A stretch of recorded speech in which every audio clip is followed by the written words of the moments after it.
앞에 배너에 크게 쓰여져 있는 것처럼 날마다 새로워지는 교회라는 표어와 고린도후서 4장 16절 그러므로 우리가 낙심하지 아니하노니 우리의 겉사람은 낡아지나 우리의 속사람은 날로 새로워지도다 라는 주제 성구를 가지고 우리 서문교회가 2024년도 올 한 해를 시작했는데요. 연초부터 지난 7개월가량 계속되었던 고린도후서 말씀 강해가 오늘 드디어 그 마지막 시간이 되었습니다. 결코 쉽지 않은 내용이었고 우리가 온전히 다 이해하거나 또 기억할 수도 없는 것이 사실입니다만, 그럼에도 불구하고 고린도후서 말씀을 통해 하나님께서 우리 교회와 저와 여러분 모두에게 풍성한 은혜를 베풀어 주신 줄로 믿습니다. 마지막 시간답게 오늘 본문은 마지막으로 말하노니 라는 사도 바울의 말씀으로 시작합니다. 마지막이다 라고 말한 후에도 한참을 더 설교하시는 목사님들과 선교사님들이 많이 계십니다만, 사도 바울은 그런 분들과는 달리 11절, 12절, 13절로 아주 짧은 세 구절로, 영어 성경들은 11절을 둘로 쪼개서 14절까지의 네 구절로 고린도 교회 성도들에게 마지막 권면과 축도를 함으로써 고린도 후서 이 편지를 마무리 지었습니다. 사실 지난 주일에 우리가 살펴보았던 마지막 경고의 말씀으로 고린도 후서를 끝마친다 해도 전혀 이상하거나 조금 더 어색하지 않을 그런 상황인데, 사도 바울은 자기의 사도직을 인정해 주지 않는 배은망덕한 고린도 교회 성도들을 향해 또 참되게 회개하지 않으면 세 번째 방문 때 아주 엄하게 책망받을 것이 분명한 여러 가지 죄악 가운데 아직 머물러 있는 그들을 향해 형제들아 라고 따뜻하게 부르며 그들을 마지막으로 다시 한번 권면하고 그들을 향한 축복의 말씀으로 이 편지의 마지막을 장식한 것입니다. 지금 현재 그들의 한심하고 어리석은 모습에 크게 실망하여 그들을 완전히 포기하기보다는, 그들을 너무 심하게 정죄하고 심판하기보다는 앞으로 하나님께서 그들을 다시 회복시켜 주시고 온전히 변화시켜 주실 것을 굳게 믿고 간절히 사모하는 마음으로 그들을 향해 형제들아 라는 애정 어린 호칭으로 불러주었던 것이에요. 우리 서문교회도 이처럼 서로가 서로를 형제들아, 자매들아 라고 부르기를 조금도 망설이지 않는 그런 교회가 되기를 소원합니다. 지금 현재 다른 사람의 연약하고 부족한 모습만 보고 나 자신의 주관적인 기준만으로 그들을 함부로 평가하고 판단하며 저 사람은 크리스찬도 아니야, 저 사람은 목사, 장로 자격도 없어, 그렇게 쉽게 정죄하기보다는 지금보다 훨씬 더 아름답고 성숙한 모습으로 하나님께서 그를 장차 빚으시고 이끌어 가실 것을 기대하면서 또 그를 위해 기도하고 축복하면서 서로가 서로를 향해 형제들아, 자매들아 라고 따뜻하게 불러줄 수 있는 그런 교회가 되기를 소원합니다. 하나님의 아들이요 가장 거룩하신 예수님께서 우리를 향해 형제라고 먼저 불러주셨는데, 형제라 부르시기를 부끄러워하지 않으셨는데 우리가 뭐라고 다른 사람들을 함부로 정죄하고, 더군다나 예수님을 믿노라고 고백하며 한 교회 안에서 같이 신앙생활하는 동료 성도들을 형제라고 부르지 않을 수가 있겠습니까? 물론 만일 어떤 형제라 일컫는 자가 음행하거나 탐욕을 부리거나 우상 숭배를 하거나 모욕하거나 술 취하거나 속여 빼앗거든 사귀지도 말고 그런 자와는 함께 먹지도 말라. 이 악한 사람은 너희 중에서 내쫓으라는 고린도전서 5장 말씀처럼 교회 차원의 단호하고 공식적인 권징이 필요할 때가 있는 것이 분명히 사실입니다만, 그러나 그 사람의 죄악이 공개적으로 분명히 드러나기 전까지는, 그가 권함을 받고도 끝까지 회개하지 않고 자기의 죄악을 계속해서 고집하기 전까지는 우리가 그를 형제라 부르며 하나님께서 그를 다시 회복시켜 주시고 온전히 변화시켜 주시기를 위해 기도해야 할 것입니다.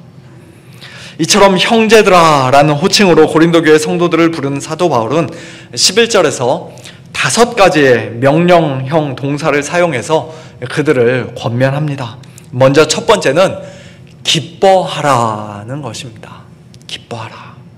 이 단어를 영어 킹제임스 성경은 farewell, 안녕히 계세요, 잘 지내세요 라고 번역했고, NIV 성경도 처음에는 goodbye라고 그렇게 번역을 했었는데요, 나중에는 거의 대부분의 성경들처럼 rejoice, 기뻐하라 하고 NIV 성경이 다시 번역을 했습니다. 두 가지 다 가능한 번역입니다만 문맥을 살펴보면 기뻐하라는 번역이 좀 더 옳은 것 같습니다. 방금 전까지만 해도 고린도 교회 성도들이 사도 바울에게 혼나고 책망받고 경고를 받았지만, 그렇다고 해서 너무 주눅들어 있지 말고 너무 슬퍼하거나 낙심하지 말고 이제는 기뻐하라는 것이에요. 이런저런 이유로 잃어버렸던 그 기쁨을 다시 되찾고 주 안에서 항상 기뻐하라는 것입니다. 고린도 후서 1장 24절에서 사도 바울은 우리가 너희 믿음을 주관하려는 것이 아니요 오직 너희 기쁨을 돕는 자가 되려 함이니 이는 너희가 믿음에 섰음이라 하고 이미 말씀한 적이 있습니다. 고린도 후서 13장 9절에서는 우리가 약할 때 너희가 강한 것을 우리가 기뻐한다. 또 이것을 위하여 구하니 곧 너희가 온전하게 되는 것이다 라고 말씀함으로써 사도 바울은 고린도 교회 성도들이 믿음 안에서, 복음 안에서, 주님 안에서 기뻐할 때, 그들이 영적으로 강하고 온전하게 될 때 비록 자기 자신은 연약할지라도 너희로 인해 나 역시도 기쁘다 라는 식으로 말씀하셨습니다. 사랑하는 성도 여러분, 오늘 저와 여러분은 과연 기뻐하는 자들입니까? 우리에게 이와 같은 기쁨이 지금 있습니까? 아멘입니까? 아멘. 기독교는 기쁨의 종교입니다. 고린도 후서 내내 참 사도 바울의 극심한 고난과 인간적인 연약함이 너무 많이 강조되어서 기독교는 굉장히 우울하고 고달픈 종교인가 보다라고 우리가 그렇게 생각할 수도 있습니다만, 그러나 그렇지 않습니다. 우리는 이 세상이 도무지 알 수 없고 줄 수도 없고 빼앗을 수도 없는 기쁨, 우리 주님의 참된 기쁨을 이미 소유한 사람들입니다. 환난의 많은 시련도, 극심한 가난도 우리 성도들의 넘치는 기쁨을 막을 수가 없습니다. 나 자신을 바라보고 주위 상황을 바라보면 혹 도저히 기뻐할 수 없을 것만 같을지라도 우리 성도들은 주 안에서 항상 기뻐하라는 명령을 받은 자들입니다. 기쁨, 즉 희락은 성령의 9가지 열매 중에 하나일 정도로 우리 성도들은 분명히 기쁨의 사람들입니다. 하나님께서 오늘 이 시간 저와 여러분의 심령 가운데 우리 서문교회 안에 이와 같은 기쁨을 풍성히 부어주셔서 언제 어떠한 상황에서라도 주 안에서 항상 기뻐하는 우리 모두가 될 수 있기를 예수님의 이름으로 축원합니다. 두 번째는 온전하게 되라는 것입니다. 방금 전에 잠깐 언급했던 고린도 후서 13장 9절에서 사도 바울은 고린도 교회 성도들이 온전하게 되는 바로 그것을 위하여 내가 하나님께 기도한다 라고 말씀했는데요, 여기서 다시 한번 비슷한 단어를 사용해서 온전하게 되라, 또는 좀 더 적극적으로 온전한 회복을 위해 힘쓰라고 권면하십니다. 지금 현재 상태에 이 정도면 됐지 뭐 하면서 너무 쉽게 만족하거나 그대로 안주해 있지 말라는 말씀이에요. 이 땅에서 우리가 완전해지고 온전해진다는 것은 어차피 불가능한 일 아닌가? 과거에도 이미 상처의 회복을 위해, 깨어진 인간관계 회복을 위해 많이 힘쓰고 애썼지만 그러나 아무 소용이 없지 않았던가? 그런 패배주의적인 생각에 사로잡혀 있지 말라는 것입니다. 에베소서 4장에서는 성도들이 온전하게 되는 바로 그 일을 위해 주님께서 여러 직분자들을, 특별히 말씀의 사역자들을 세우셨다고 말씀합니다. 어떤 사람은 사도로, 어떤 사람은 선지자로, 어떤 사람은 복음 전환자로, 어떤 사람은 목사와 교사로 삼으셨는데 그 이유는 성도를 온전하게 하여 봉사의 일을 하게 하며 그리스도의 몸을 세우게 하기 위해서라고 말씀합니다. 우리가 다 하나님의 아들을 믿는 것과 아는 일에 하나가 되어 온전한 사람을 이루어 그리스도의 장성한 분량이 충만한 데까지 이른다라고 말씀합니다. 물론 우리가 예수님의 영광스러운 형상을 완전히 본받고 가장 온전하게, 가장 완전하게 되는 것은 예수님 재림하실 때 되어질 일임에는 틀림이 없습니다만, 그날까지 하나님의 말씀 안에서, 참된 믿음 안에서 날마다 계속 자라고 성장하여 더욱더 온전하게 되는, 또 여러 가지 상처들이 온전히 회복되고 깨끗이 치유되는 그런 귀한 복이 우리 모두에게 풍성히 넘치기를 예수님의 이름으로 축원합니다.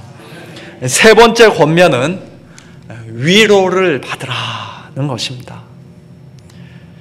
이건 역시도 앞에 온전하게 되라는 말씀처럼 수동태로 위로를 받으라 그렇게 번역할 수도 있고, 좀 더 적극적으로 서로 위로하라 그렇게 번역할 수도 있습니다. 그리고 위로라는 말을 권면이나 격려라는 말로 바꿔서 사용할 수도 있습니다. 격려를 받으라, 권면을 받으라, 또는 서로 권면하라, 격려하라 그렇게 번역할 수도 있는 단어입니다.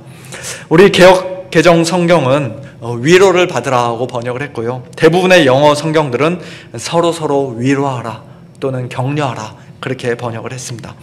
어느 것이 맞는 번역인지 결정하기가 참 쉽지 않습니다만, 둘 다 우리에게 꼭 필요한 것이면 틀림이 없습니다. 참된 기쁨과 온전한 회복을 위해서는 고린도 교회 성도들이, 오늘 우리도 마찬가지고요, 먼저 위로를 받아야 합니다. 누구에게 위로를 받습니까? 고린도후서 1장에서 사도 바울이 길게 말씀했던 것처럼 모든 위로의 하나님이시며 우리의 모든 환난 중에서 우리를 위로하사 우리로 하여금 하나님께 받는 위로로서 모든 환난 중에 있는 자들을 능히 위로하게 하시는 분, 곧 하나님께 우리는 먼저 위로를 받아야 합니다. 그리고 하나님께 참으로 위로를 받은 성도들은 그 위로로서 이제는 다른 성도들을 능히 위로할 수가 있기에 우리는 마땅히 서로 위로하는 자들이 되어야 하는 것이에요. 위로라는 말을 권면이나 격려라는 말로 바꿔도 똑같은 원리가 적용됩니다. 우리 자신이 먼저 잘 받아야 다른 사람들에게 그것을 나눠주고 베풀어 줄 수가 있는 것이죠. 하나님께서 예수 그리스도 안에서 우리에게 풍성히 부어주시는 그 위로와 권면과 격려를 겸손한 마음으로, 가난한 심령으로 먼저 잘 받아 주위 사람들에게, 특별히 주 안에서의 형제들에게, 동료 성도들에게 아낌없이 나누어주고 베풀어주는 성숙한 저와 여러분, 우리 모두가 될 수 있기를 예수님의 이름으로 축원합니다. 네 번째 권면은 마음을 같이 하라는 것입니다. 한 마음을 품고 동일한 생각을 하라는 것입니다. 이것은 고린도 교회 성도들에게 참 어려운 그런 권면이 아니었을까 싶습니다. 거짓 사도들의 미혹이 있기 전에도 고린도전서 1장 말씀처럼 성도들이 나는 바울에게, 나는 아볼로에게, 나는 게바에게, 나는 그리스도에게 속한 자다 라고 말하며 교회 안에 심한 갈등과 분쟁과 분열이 있었는데요, 고린도 후서에서는 거짓 선지자들을 따르는 자들까지 합세했으니 그 갈등의 골은 더욱더 깊어졌을 것입니다. 물론 우리가 다른 예수, 다른 복음, 다른 영을 용납해 가면서까지, 진리를 희생시켜 가면서까지 마음을 같이 할 수는 없습니다만, 동일한 복음을 믿고 같은 믿음 안에 있는 우리 성도들은 모두가 다 주님의 마음을 품고 형제들과 서로 마음을 같이 해야 할 의무가 있습니다. 역시 고린도전서 1장 말씀처럼 모두가 같은 말을 하고 우리 가운데 분쟁이 없이 같은 마음과 같은 뜻으로 온전히 합해야 할 그런 책임이 우리에게는 있습니다. 이제 곧 미국 대통령 선거가 점점 가까이 다가옴에 따라 자칫 잘못하면 교회 안에서도 이쪽 저쪽 분열과 분쟁과 또 서로를 향한 미움과 갈등이 생길 수가 있는데요. 정치적인 문제에 우리가 마음을 다 같이 하고 동일한 생각을 하는 것은 솔직히 불가능한 일이라고 생각합니다만, 적어도 나와는 좀 다를 수도 있는 상대방의 생각과 견해를 존중해 주는 가운데, 또한 이 세상 나라보다 훨씬 더 큰 하나님 나라의 번영과 영광을 먼저 구하는 가운데 주 안에서 서로를 용납하고 마음을 같이 하는, 한 마음을 품는 저와 여러분, 우리 모두가 될 수 있기를, 우리 서문교회가 될 수 있기를 예수님의 이름으로 축원합니다. 마지막 5번째 권면은 평안하라는 것입니다. 평안을 너희에게 끼치노니 곧 나의 평안을 너희에게 주노라. 내가 너희에게 주는 것은 세상이 주는 것과 같지 아니하니라. 너희는 마음에 근심하지도 말고 두려워하지도 말라는 요한복음 14장 예수님의 말씀처럼, 또 이것을 너희에게 이르는 것은 너희로 내 안에서 평안을 누리게 하려 함이라.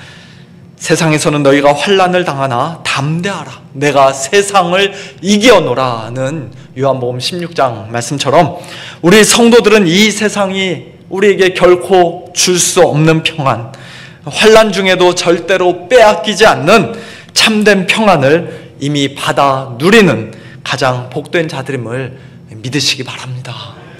주님께서 우리에게 주신 그 평안은 우리 각자의 심령 속에 주어진 개인적인 평안일 뿐만 아니라 교회 전체가 함께 누리는 공동체적인 평안이기도 합니다.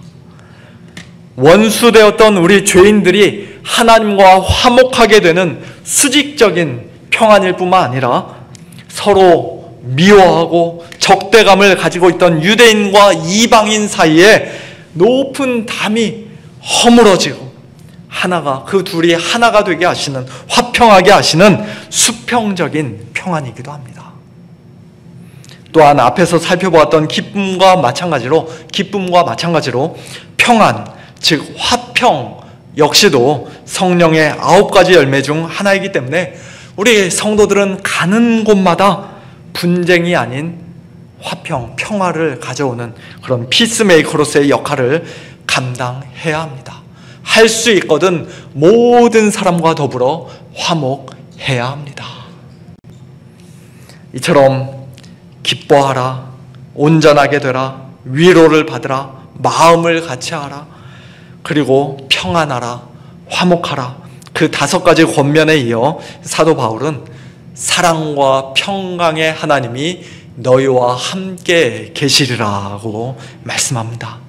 이것은 앞에서 말씀한 그 5가지 권면을 잘 듣고 순종할 때 우리가 사랑과 평강의 하나님, 사랑과 화평의 하나님을 더 친밀하게, 더 풍성하게 경험할 수 있게 될 것이다 라는 그런 의미일 수도 있습니다만, 그것도 어느 정도 사실이죠. 우리가 주님 말씀에 순종하면 순종할수록 더 하나님을 깊이 알아가고 그 복 안에 우리가 거하게 됩니다.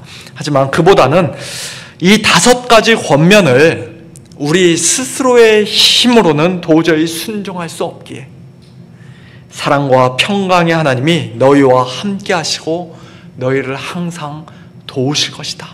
너희에게 필요한 그 사랑과 평강을 하나님께서 친히 공급해 주실 것이다. 그러니 아무 걱정하지 말고 염려하지 마라. 그와 같은 약속의 말씀으로 이해하는 것이 더 좋을 것 같습니다. 그와 같은 권면과 약속의 말씀 이후에 사도 바울은 거룩하게 입맞춤으로 서로 무난하라. 모든 성도가 너희에게 무난하느니라고 마지막 안부 인사를 하면서 말씀합니다. 거룩한 입맞춤은 교회 안에서 사도 바울이 처음 시작한 것 같다고 성경학자들이 이야기할 정도로 초대교회만의 아주 독특한 문화였습니다.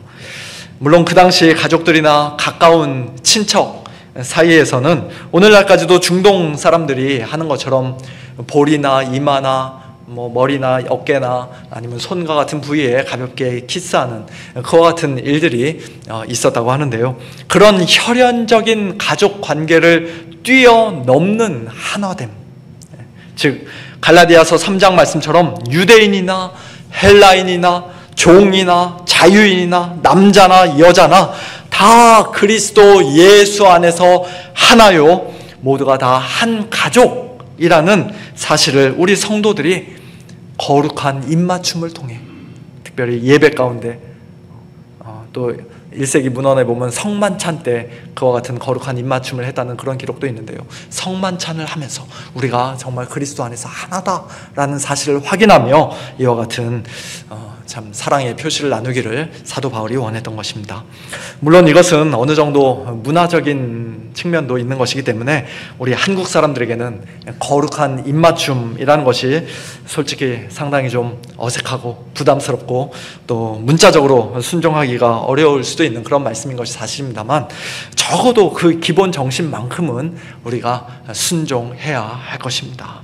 나하고 좀 다르다고, 내 마음에 왠지 좀 안 든다고 상대방을 투명인간 취급할 것이 아니라, 찬바람 쌩 일으키며 그냥 못 본 척 지나갈 것이 아니라, 정말 반갑다고, 한 주간 어떻게 지내셨냐고, 지난주에 못 나오셨는데 어디 편찮으셨던 건 아니냐고, 그렇게 우리가 만날 때 반갑게 악수하고 가볍게 포옹하는 그와 같은, 악수나 포옹도 좀 불편하면은 반갑게 인사라도 하는 그와 같은 사랑의 표시가 우리에게 있어야 할 것입니다. 마지막 안부 인사를 마친 사도 바울은 이제 그 유명한 축도로 고린도 후서 모든 편지를 마칩니다. 13절, 영어 성경들은 14절인데요. 주 예수 그리스도의 은혜와 하나님의 사랑과 성령의 교통하심이 너희 무리와 함께 있을지어다. 신약 성경에서 성부, 성자, 성령, 삼위 하나님을 한꺼번에 다 언급하는 이런 완벽한 축도 형식을 갖춘 편지는 고린도 후서가 유일합니다. 오늘날 목회자들이 바로 이 구절에 근거해서 축도를 하는 것이죠. 그런데 한 가지 의문이 생깁니다. 왜 성부, 성자, 성령의 순서가 아니라 성자, 성부, 성령, 즉 주 예수 그리스도 하나님, 성령의 순서를 취했는가 하는 것입니다. 크게 두 가지로 대답할 수 있을 것 같은데요. 먼저 첫 번째는 사도 바울의 편지들에서 가장 많이 등장하는 축도 형식이 주 예수 그리스도의 은혜가 너희 무리와 함께 있을지어다 라는 것이기 때문입니다. 그 가장 기본적인 축도에서부터 시작해서 사도 바울이 고린도 후서에서는 좀 더 넓게 확장해서 하나님의 사랑과 성령의 교통하심까지 덧붙였다는 것이에요. 두 번째 이유는 우리 성도들이 하나님을 알고 경험하는 순서가 바로 주 예수 그리스도의 은혜로부터 시작하기 때문입니다. 하나님의 입장에서 보면 창세전에 우리를 택하시고 예정하시고 독생자를 이 땅에 보내주신 하나님의 그 사랑으로부터 우리의 구원이 이미 시작된 것입니다만, 그러나 우리 인간 편에서 보면 우리를 위해 사람이 되어 이 땅에 오시고 십자가에 못 박혀 죽으신 예수님의 은혜로부터 우리가 하나님의 구원을 경험하기 때문입니다. 주 예수 그리스도의 은혜가 무엇인지는 고린도 후서 8장에서 사도 바울이 이미 분명히 말씀하셨습니다. 우리 주 예수 그리스도의 은혜를 너희가 알거니와 부요하신 이로써 너희를 위하여 가난하게 되심은 그의 가난함으로 말미암아 너희를 부요하게 하려 하심이라. 단순히 물질적인 가난과 부요가 아니라 하늘 보좌 영광 그 모든 부요함을 버리신 성자 하나님께서 사람이 되어 이 땅에 내려오시고 십자가에 죽기까지 가장 낮아지심으로써, 가장 가난하게 되심으로써 우리를 구원해 주셨고 하나님 나라의 부요한 상속자들이 되게 해주셨다는 것입니다. 그 십자가의 은혜를 통해 우리는 하나님께서 나를 정말로 사랑하시는구나 라는 것을 분명히 확신하게 됩니다. 내가 몸이 늘 건강하고 사업이 잘 되고 자녀들이 크게 성공하는 것을 통해 나를 향한 하나님의 사랑을 확신하는 것이 아니라 로마서 5장 8절 우리가 아직 죄인 되었을 때 그리스도께서 우리를 위하여 죽으심으로 하나님께서 우리에 대한 자기의 사랑을 확증하셨느니라는 말씀과 같이 예수님의 십자가를 볼 때마다 그 은혜를 기억할 때마다 우리는 우리에 대한 하나님의 사랑을 분명히 확신할 수 있습니다. 그리고 그렇게 예수님의 십자가를 통해 객관적으로 확증된 하나님의 그 사랑은 로마서 5장 5절 말씀처럼 우리에게 주신 성령으로 말미암아 우리 마음에 이미 풍성히 쏟아 부어졌기에 우리는 하나님의 그 사랑을 주관적으로도 경험하게 됩니다. 그와 같은 모든 일이 어떤 면에서는 성령의 교통하심으로 우리에게 전달된다는 것이에요. 하나님의 은혜와 예수님의 은혜와 하나님의 사랑이 성령의 교통하심으로 우리에게 전달이 됩니다. 성령의 교통하심이라고 할 때 교통하심이라는 단어는 헬라어로 코이노니아라고 하는데요. 아마 많이 들어보신 말일 것입니다. 쉽게 말하면 펠로우십, 교제, 사귐 또는 참여라는 뜻을 가지고 있습니다. 요한일서 1장 3절 말씀처럼 우리로 하여금 하나님 아버지와 그의 아들 예수 그리스도와 더불어 사귐을 누리게 하시고 또 교제를 하게 하시는 그분이 바로 성령님이십니다. 그리고 우리가 삼위 하나님과의 그 교제에 참여하고 성령 충만한 성도들이 되면 우리는 또한 다른 성도들과도 서로 교통하고 교제를 나누게 되는, 사도신경에서 성도들의 그 교통을 믿는다라고 할 때 바로 이 교통이죠. 다른 성도들과도 서로 교통하게 되는, 그리고 그들의 슬픔과 기쁨에도 함께 참여하게 되는 그런 아름다운 사랑의 공동체를 이루게 될 것입니다. 한마디로 아직 미성숙하고 여러 가지 문제가 많았던 고린도 교회가 사랑과 평강이 넘치는 교회가 될 수 있는, 또 오늘 우리 서문교회가 날마다 새로워지는 교회로 아름답게 성장하고 성숙해질 수 있는 그 근본적인 힘과 원동력은 우리 자신의 어떤 인간적인 노력과 열심이 아니라 궁극적으로는 우리를 위한 삼위 하나님의 포기하지 않는 열심이요 전적인 은혜와 사랑과 교통하심이라는 것입니다. 사랑과 평강의 하나님이 오늘도 우리와 함께 계심을 굳게 믿고 신뢰하면서 주 예수 그리스도의 은혜와 하나님의 사랑과 성령님의 교통하심이 우리 무리와 우리 서문교회와 영원토록 함께 계심을 분명히 확신하면서 늘 감사하면서 오늘 사도 바울의 마지막 권면과 같이 기뻐하고 온전하게 되고 위로를 받고 마음을 같이하고 평안을 누리는, 또 거룩한 입맞춤으로 서로 문안하는 그런 복되고 아름다운 우리 서문교회가 될 수 있기를 예수님의 이름으로 축원합니다.